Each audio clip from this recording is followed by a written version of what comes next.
Hey guys, what's up? Welcome in to Rolling with T-Bone. I'm so glad you guys are here. Hey, if you're new here, let me say first, welcome in. If you found us with all of the YouTube noise going on, with all the content creators, and you found my channel, thank you. I'm so glad you decided to click onto this episode. But hey, if you are new here, stick around to the end of this episode and I'll talk to you a little bit more. But for now, we've got an episode of Rolling with T-Bone about to start. So y'all grab your favorite beverage, grab your favorite snack, sit down in your favorite spot, and let's get on with the episode.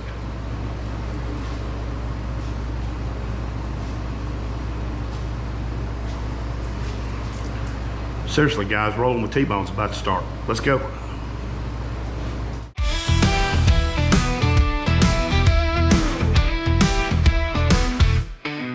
T-Bone rolls the engine loud. Dust kicks up like a stormy cloud. Wheels spin fast, the gravel flies, chasing echoes through the skies. Deep in the mountains, steep and wild, roads twist sharp, they stretch for miles. Leather jacket, winds cold bite, headlights piercing through the night. Ride on T-Bone, never slow, through the peaks of their shadows. So, in my thought process earlier this morning, I was thinking about N.W.A. Now, if you're just a casual wrestling fan or you're not really a wrestling fan at all, N.W.A. was the National Wrestling Alliance. So I'm going to cover a little bit of that here because the National Wrestling Alliance in the South, if you were a Southern wrestling fan, the National Wrestling Alliance was the be-all, end-all wrestling in the southeastern area. So, y'all excuse this noise for just a second. So basically the National Wrestling Alliance was a conglomerate of a bunch of different wrestling territories. Georgia Championship Wrestling, Florida Championship Wrestling, Midwest, Mid-Atlantic, Memphis, and I think for a time WCCW out in Texas, which was the Von Erich territory, they were part of the N.W.A. Now, being a part of that group, the N.W.A. recognized one champion, and that champion was usually always Ric Flair or Harley Race. Harley Race he was the main guy through the 70s up until the late 70s. I think Ric Flair won his first world title when it was 79, I think. But anyway, back then the world champion was not just specific to one territory, meaning wrestling under the banner of the National Wrestling Alliance. The world champion, I mean, Ric Flair was in Japan. He was everywhere defending the world championship. So what you would do with those titles, with those companies would do, is they would have their top tier guy in their territory. Just for instance, WCCW out in Texas, the Von Erich territory, they would have, and of course it was David Von Erich in the beginning, Jerry the King Lawler down in Memphis. You basically, Ric Flair would go into all these territories and he would defend the N.W.A. World Heavyweight Championship in these different territories. So the National Wrestling Alliance was what WWF at the time, which was Vince McMahon, had just bought Worldwide Wrestling Federation from his dad. So you had this situation where Vince had decided that he was not going to uphold the old handshake deal of not invading other people's territory, and Vince started buying up territory. He started buying up people's talent. We've done talked about that just a little bit here, but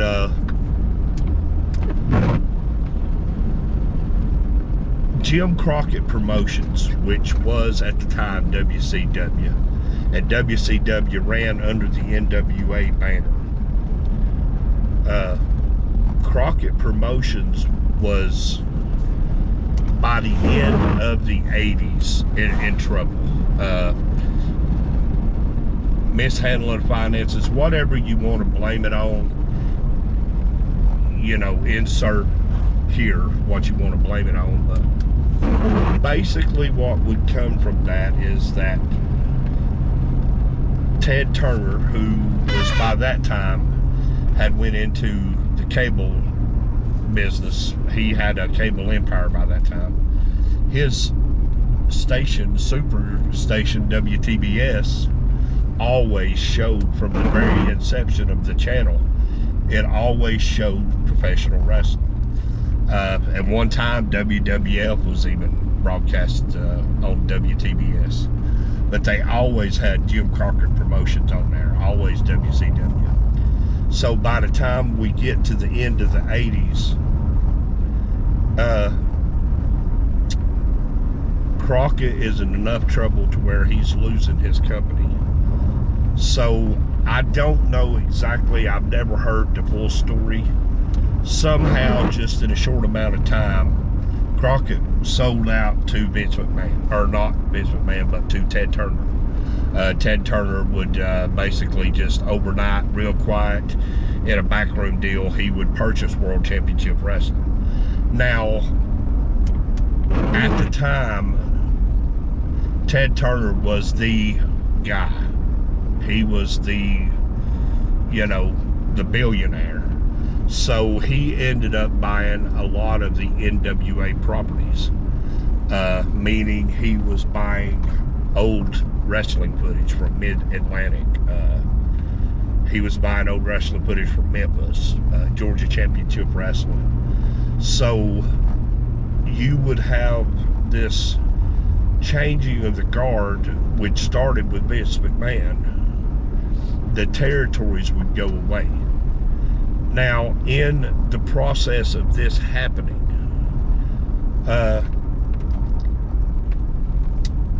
you would have this point in time where, as a casual wrestling fan, you would think that the N.W.A. had just disappeared. Everything that ran out of Atlanta going forward would be strictly under the World Championship Wrestling banner. There was no more N.W.A. banner to fly under. So, fast forward a few years, 2003 I think it was, and a buddy of mine called me one night who was in the wrestling business with me, and he said, Johnny, I think, was the one who called me. He said, hey man, he said, you got satellite dish? I said, yeah, we got Dish Network. He said, run up on the pay-per-view channels. And imagine my surprise when I ran across N.W.A. TNA Wrestling. Now TNA, if you're not in the wrestling world, is Total Non-Stop Action Wrestling. They're still around today. They have a partnership now with WWE. But back in the day, this company would come to life by an old promoter and his son. And of course, his son became famous as a professional wrestler. And I'm talking about Jeff Jarrett. Double J, Jeff Jarrett. So his dad, Jerry Jarrett, had been a promoter for years. He had promoted a ton of professional wrestling. That was his job. So $9.99 you could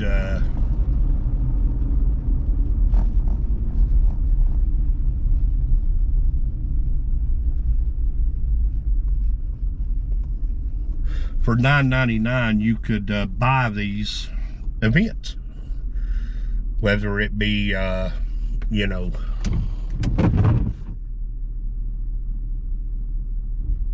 hey guys, I've got something going on in front of me here. There's cops everywhere. Let me jump out of here real quick, and it looks like I'm gonna have to turn around and go back the other way. All right, so that's a SWAT standoff right here in little old bitty Fannin County. Now you gonna block the road, brother? You gonna let me get by you? Can I ease by you? Wow. So anyway, guys, if you were a casual fan, you was always kind of wondering what was going on with N.W.A. because, like I said, under the WCW banner, the N.W.A. was no longer talked about. If the N.W.A. was ever mentioned in any of the modern wrestling companies or wrestling shows, like the ones like Raw, Nitro, it usually was in relation to Harley Race or Ric Flair having been N.W.A. champion for, I think Flair ended up being champion like 14 times, and Harley Race was champion 7 times, I think. But, you know, we always kind of wondered if the N.W.A. just completely, if the alliances dissolved under the weight of Vince McMahon buying up all the territories. We all just kind of assumed that the N.W.A. had went away. Well, they didn't go completely away. They just really downsized a lot. And, you know, you would have guys like Jerry Jarrett and other holdouts who would still keep their small promotions going to spite Vince McMahon, or to, you know, whatever. I know Vince would draw, he started drawing a lot of talent from those territories. Ohio, they would become what they would call WWE training centers. I know for a little while the WCW power plant, which was in Atlanta, was part of that program. Florida Championship Wrestling was part of that program. Ohio Valley Wrestling was a big part of that program. Actually, Ohio Valley Wrestling would have been the number one school of training to get into the WWE. Back in that time, Ohio Valley Wrestling was a proving ground. That's where you would see a lot of guys like Batista and, you know, just a bunch of guys would go through Ohio Valley Wrestling, because that was kind of the, it's kind of what, it would be considered kind of what, what's that called, NXT? It would be considered what NXT is today. It would be the launching point for your WWE career. So now, guys, with things going on in behind the scenes of WWE at the time, you would have Jeff Jarrett, Jerry's son, would end up working for the WWF a couple of different times during the Attitude Era. He was there before the Attitude Era got really started, and then during the Attitude Era, he came back. What you would end up having is a tumultuous relationship between Vince McMahon and Jeff Jarrett. You know, there was tension. Now, I can't say exactly that this is 100% true, but I heard through the grapevine a long time ago that the tension between Jeff and Vince was because of a deal between Vince and Jerry Jarrett, Jeff's dad, that had, you know, soured, that Vince had reneged on. He didn't do whatever it was he was supposed to do with Jerry Jarrett, or something over, I heard that it was something to do with the fact that Jerry Jarrett wanted his facility to be a training facility for WWE, so like Ohio Valley Wrestling and some of the other companies. But anyway, whatever the situation was, it ended up negative for Jerry and Vince. So Jeff ended up, which was really, if you look back on it in hindsight, what Jeff Jarrett did was a pretty smart move. He went to work for Vince. He gained some more fame and notoriety by working with Vince. And although he had that Double J Nashville gimmick, Jeff Jarrett was a great wrestler. I mean, he spent time in WCW and he spent time in WWE. Jeff Jarrett was a bona fide star by the time everything was said and done. So you fast forward to me finding N.W.A. TNA on pay-per-view. It costed $9.99 to rent it, and it was on usually Wednesday nights. So I rented it a couple of times, and the TNA program then was really unique because you had just a great crop of new talent. A very young AJ Styles, Christopher Daniels, Wildcat Chris Harris. You had Cowboy James Storm. You had a lot of great new talent that you were putting this company on their back to carry it and to grow it, and it looked like they were doing a good job. They had a octagon ring, a six-sided ring. Now, I have worked in a six-sided ring. RCW in Chatsworth had a six-sided ring that we rented from them a couple of times. Man, that's a stiff ring. You hit them ropes, you better be in shape, is all I can say. But Jeff was, of course, now he was labeled the N.W.A. champion. Now, at the time, this was 2003 when I first found them. At the time, Vince had bought WCW, World Championship Wrestling. Now, when Vince bought WCW, he bought the rights to the WCW World Heavyweight Championship, which at the time was the new, through the N.W.A. closing and WCW taking over, they rebranded the N.W.A. World Heavyweight title into the WCW World Heavyweight title. So Jeff Jarrett in TNA, in the very beginning when the company was new, Jeff Jarrett was the N.W.A. World Heavyweight Champion. So that meant you had three major titles bouncing around out there between two companies. You had the WWE Championship, you had the WCW World Heavyweight title, and now Jeff Jarrett, through Total Nonstop Action Wrestling, TNA, was reintroducing the world famous NWA World Heavyweight title. So as a fan, we was excited to see that, especially in the South, because it had that early when NWA was still a part of WCW. It had that early kind of visceral programming feel to it, that the familiar to the people in the Southeast here. It was the familiar formula. And man, it didn't take long, because like I said, you had guys like AJ Styles and Christopher Daniels. They were reimagining professional wrestling with the X division. And then, of course, you had the people who was chasing Jeff Jarrett.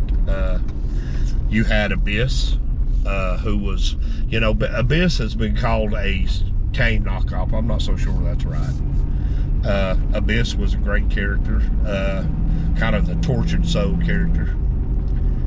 But they would take these guys from WWE who had spent a lot of time in WCW, and they would bring them in. So you had Jeff Jarrett in the beginning.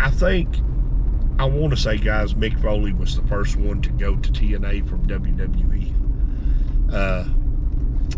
Vince had kind of washed his hands of Mick Foley. Mick had retired physically, just couldn't do it no more. So they brought Mick Foley into TNA wrestling, and they didn't lose no momentum, they gained more. So what that done was that by this time, there was a TV station called the Nashville Network, TNN. It had changed to the National Network. And it wasn't long till there was a contract signed and TNA Wrestling debuted on the National Network.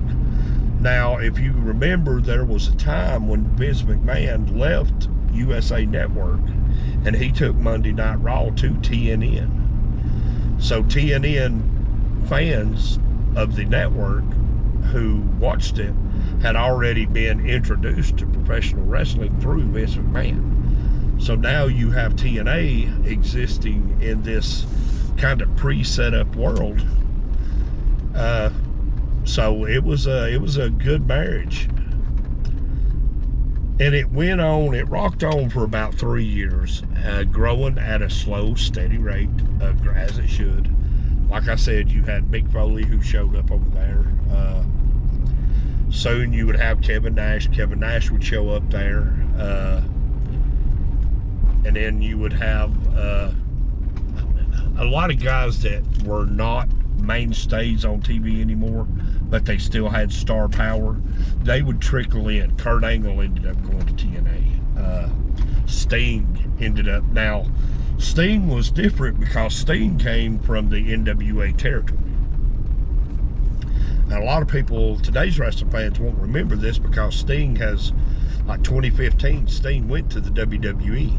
But up till then, when AOL bought Time Warner and they did the merger, and Vince McMahon swooped in and bought WCW, he could not buy Sting's contract. Sting's contract was through AOL Time Warner. So Sting just went home basically and got paid millions of dollars to sit on his rear end. There was a few like that, but Sting was the ironclad contract that they couldn't scoop up. So Vince buying WCW, he brought a lot of talent into his company, but the talent that he didn't bring into his company would end up in TNA. I mean, you would see the Steiner brothers ended up in TNA. Scott Hall ended up in TNA. X-Pac ended up in TNA. Like I said, Kurt Angle ended up in TNA. And that was a whole different story. But it seemed like at the time, TNA was doing everything right until they weren't.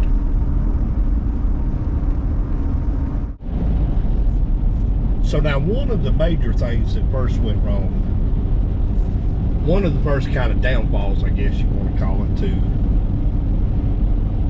TNA would be the very public separation of Kurt Angle and his wife Karen Angle.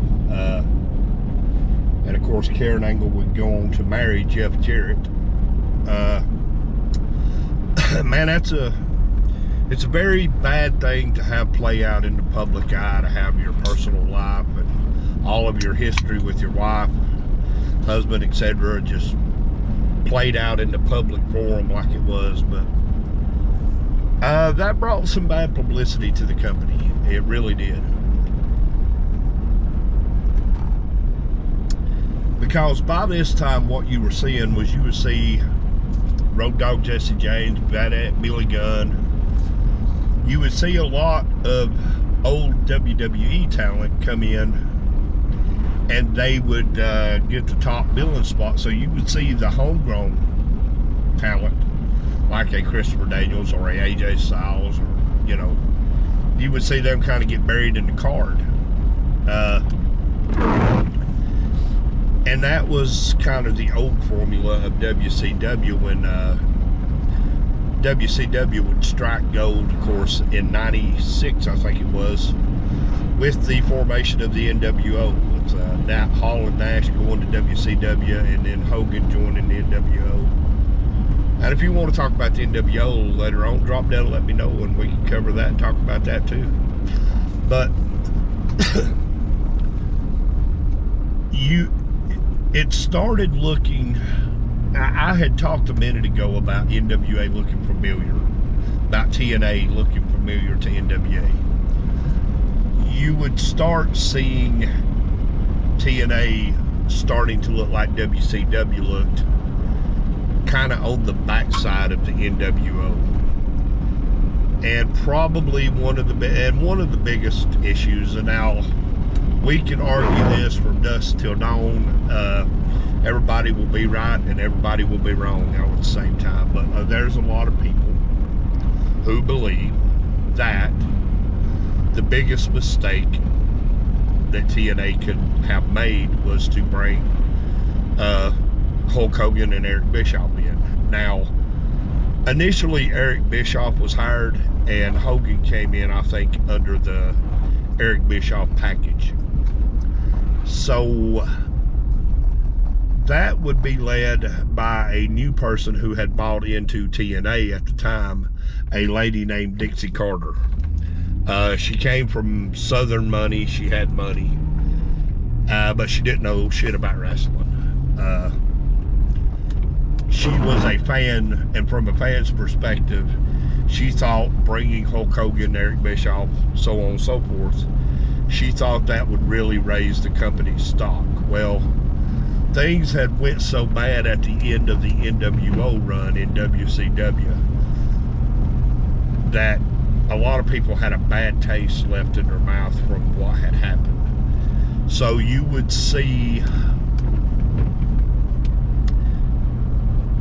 Hogan and Bischoff, and I can remember the night that they debuted in TNA. They came out, opened the show. The 6-sided ring was gone. It was now just a regular 4-sided ring. The format had changed. Everything that had made TNA unique and had drawn the fans to it was now gone. You know, Hogan and Bischoff came in and made it just another carbon copy wrestling show. And the 6-sided ring and all of the homegrown talent was what had sold TNA to the fans. So the 6-sided ring going away, I think, and me and friends that have been in the industry talked about it at the time, you know, that was TNA's identity. The Octagon ring was their identity. The homegrown talent was their identity, meaning they didn't need those big names from the other company. They were growing under their own power. So by this time, Jeff Jarrett is fading out of the picture.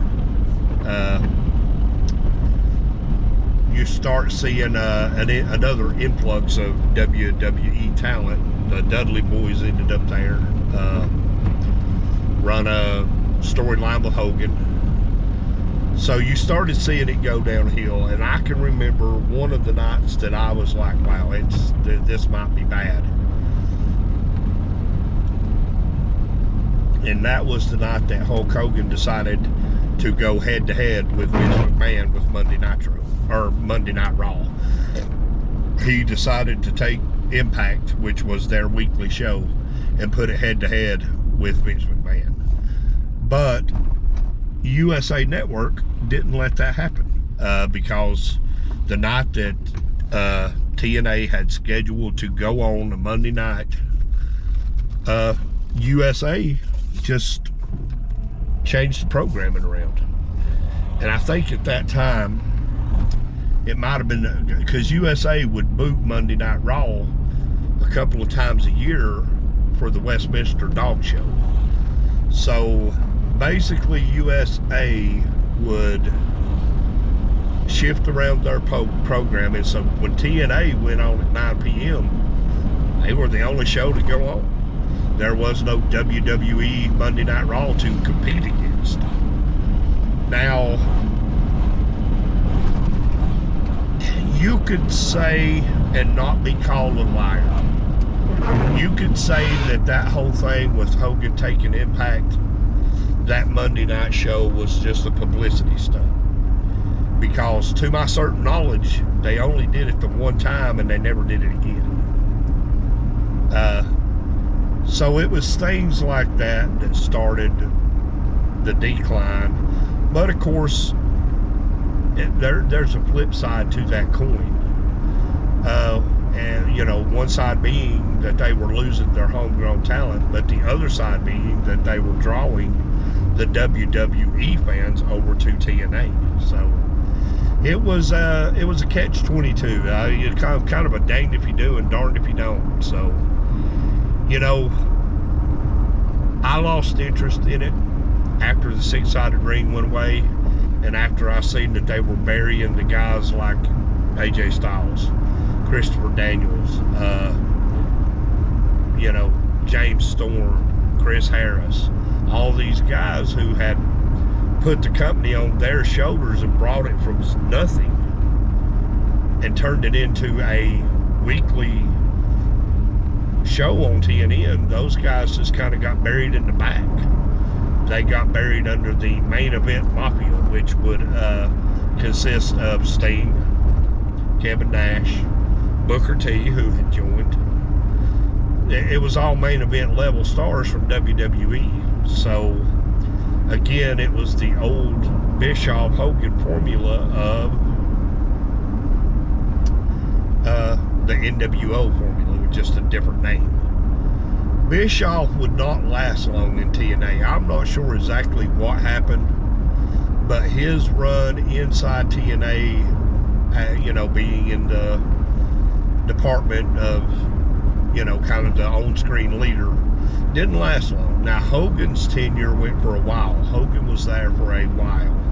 In fact, his daughter Brooke ended up working for the company for a while. Hogan and Dixie had a pretty decent relationship. Hogan understood what Dixie and Jerry Jarrett was trying to do. Now, at some point, the Jarretts sold their stock. They sold out of TNA. They were like, you know what? This is not what we meant this to be. This was not what we thought it was going to be. So they just basically sold their stock and said, you know, here, you go run it. You and Hogan go do your thing.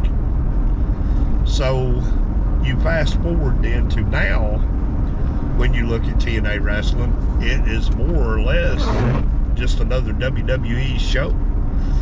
I was watching the Royal Rumble last year. I think it was last year. Peacock. I was watching on Peacock. And Mickie James, who was the TNA Women's Champion, was in the WWE Royal Rumble. And then I noticed that the TNA Champion ended up in WWE. So basically, WWE slipped through the door at some point and bought TNA. They have now bought the AAA, the Lucha Libre wrestling company from Mexico. That was a big merger that happened back toward the beginning of the summer. But yeah, TNA, man, in its infancy, in the beginning, TNA had the capacity to have been a major competitor for WWE. In the very beginning, man, they were on fire. They came out pretty quick, and they did it all the right way. It was organic. It was homegrown. Everything felt organic. Nothing felt rushed.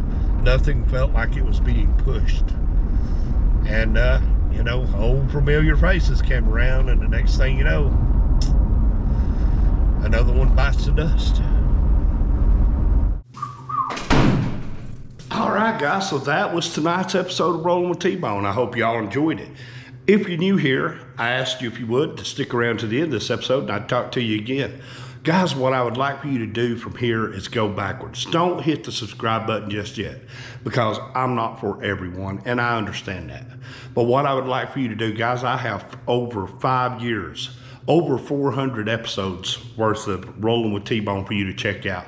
You might even find an episode that's right for you.